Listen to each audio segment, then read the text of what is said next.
Resplendent dress. Yeah. We did. And that's, I did that on purpose because a suit was the standard uniform for any teacher until a few years ago when they all decided that teaching should look more like gym class than a formal educational setting. So, at any rate, I'm here to give the added semblance of dignity to this solemn occasion. The dress code. Teachers in the old days were expected to set an example for the young children. The parents demanded this. In fact, they didn't really have much of a private life, particularly in a small community, and they were watched very, very closely. So they had to dress properly and appropriately, and they had to behave appropriately. They really did have to set examples for the children. And when you look at all of these things that a teacher was expected to do in a strange community, factor in their ages.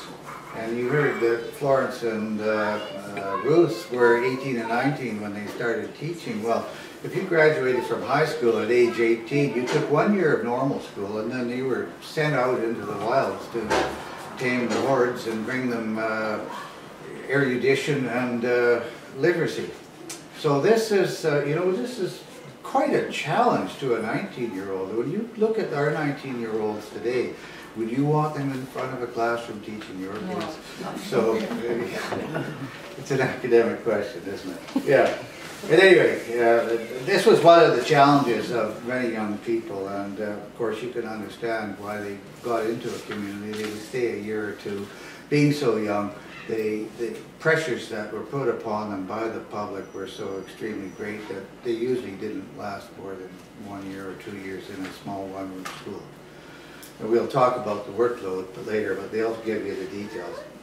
We had, when you think about the Pemberton Valley, to put it into context, Pemberton was a pretty isolated community, and before the railroad, you had quite an interesting situation. People had to walk in here or coming up through the Harrison route on the boat, but it was a very, very difficult life.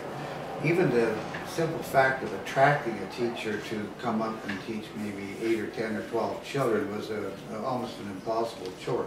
So most parents tried to school their children by themselves.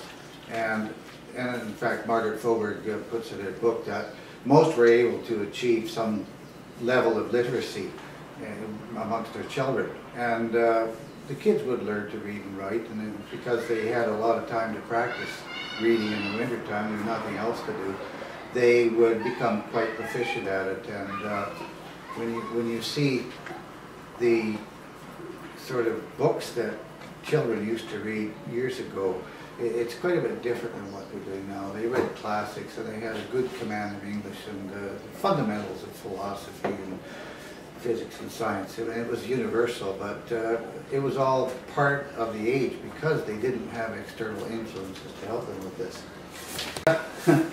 The permanent weather, I mean, again, even after the railroad, you had to remember, these people have no power. At the best, they had kerosene lamps.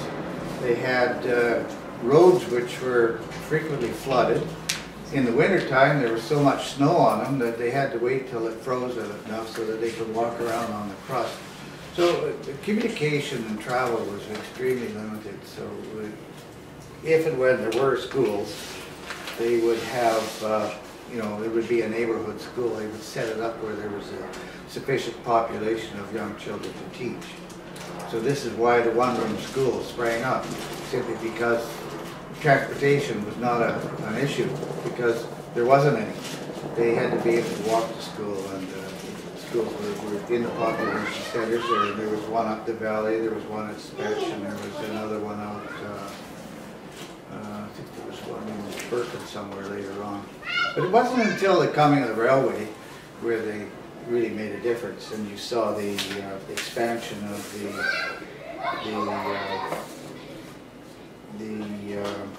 road network which enabled them to just move about a little bit. Most kids never went past grade 8, but some did, and graduation was extremely rare. Those people who had wealthy parents went to boarding school in the city, and they were the fortunate ones. Well, let's just have a look at the early schools. In 1922, they built there was a work party in Birkin, and the men got together and they put it together a one-room school. Now that's the building now that's, I think, their tiny little log community hall. So that was the first school. And in the 30s, they built a school in Mount Currie. Now Bill Spetch had a little place there at Spetch Siding that they were operating, but they weren't really schools as we think of them. You know, they were one-roomers, and they just did the basic job. The real change after the war, with the sort of increase in activity with the railway and cutting of ties and doing all of the expansion of farming here, because remember that it was in the late 30s and 40s that they established a co-op, so they had markets for their produce. Well, this brought people in here, increased the farming density, and of course, there also increased the school population density because more families, more children. So the economic boom finally saw an overload in the school population here, and then the you know, Margaret Faubourg again, she was a representative for Pemberton on the board, and what she could see that there was going to be a need for educating these children, and she started a petition, and she went around and collected sufficient numbers of people who would support her at her project. And in 1951, the school board purchased 2 Quonset huts. Now, you remember the Quonset huts are those round things that the American Army made for quick accommodation for any number of things. But they bought 2 of these things, and they put them up the valley at the site of the rec center, old high school, and that became the first Superior School. Now, Superior School was from grade 1 to grade 10. And that was a marvelous thing, because now there was a place for their children. And incidentally, those 2 Quonset huts are still there. They've been there for 1951. They boxed them in, and well, Connie knows, she probably had many classes in them, but yeah, they were very, very functional. And the nice thing about putting a roof over them is that they stopped leaking. Yeah, that's pretty cool.